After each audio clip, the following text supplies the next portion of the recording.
Exploring relationships, gentleness, sacred unions, earthly contracts versus divine covenants. Heaven. That gentleness is what God's child is, a mental child and an emotional child, a caring child, to put something before himself. And put something before the man in you is to put the gentleness in you, to become a gentleman to his daughter on earth and his child.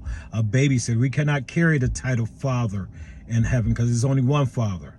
We can be a father on earth, but we're not a father in heaven. Only God is the true father. I will never, and you should never want to stand in front of God and act like you're the true father to that child, regardless if it has your seed. You understand that?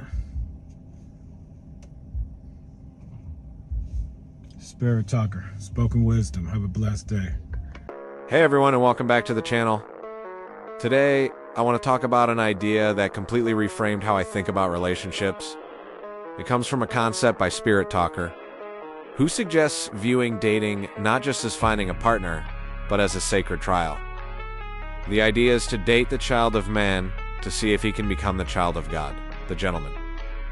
It's about seeing if, in his presence, the true lady in you feels safe enough to emerge.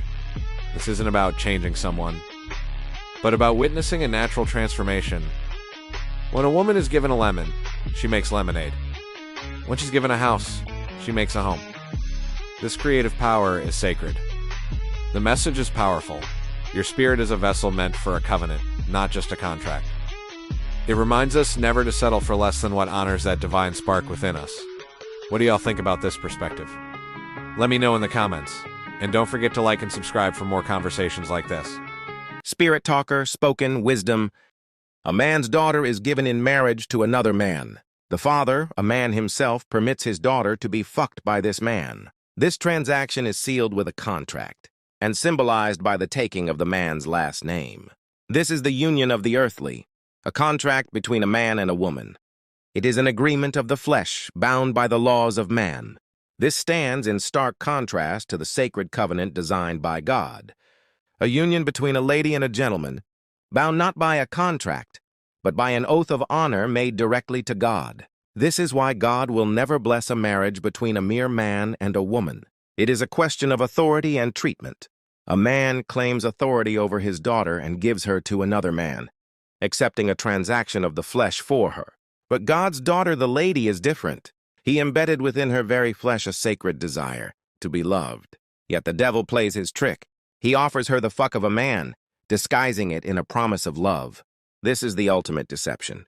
The fuckery in sheep's clothing. She accepts the emptiness, mistaking it for the divine. Spiritual poetry by Spirit Talker. The child of God, the gentleman, understands the sacred order of love.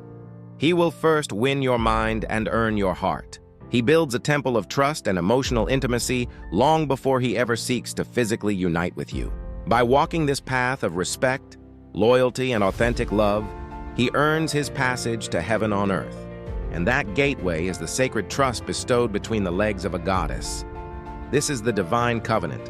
Love the lady, and you will know the freak. She will always be a lady in the streets, because she is revered as a queen in her home.